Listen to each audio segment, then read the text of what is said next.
মুস্তাফিজুরের সোলোয়ার এবং ইয়র্কার নিয়ে খুব ভয়ে আছি আমি। এবার সংবাদ সম্মেলনে এসে কি বললেন ডেভিড মিলার দক্ষিণ আফ্রিকার গেম চেঞ্জার। যে কোনো ম্যাচ হারতে থাকলেও দক্ষিণ আফ্রিকা আবারও ম্যাচ জিতিয়ে দেন এই ডেভিড মিলার। তবে বাংলাদেশের মুস্তাফিজুর রহমানকে খুবই ভয় করছেন তিনি। ডেভিড মিলার বলেছেন মুস্তাফিজুরের রহমানের ইয়র্কার, সোলোয়ার এবং বাউন্সার খুবই ভয়ানক। মুস্তাফিজুরের রহমানের ইয়র্কার মারা খুবই কঠিন।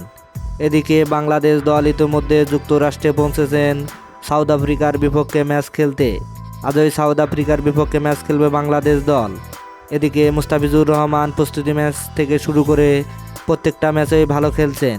শ্রীলঙ্কার বিপক্ষে 4 ওভার বল করে 17 রান দিয়ে 3টি উইকেট পান মুস্তাফিজুর রহমান।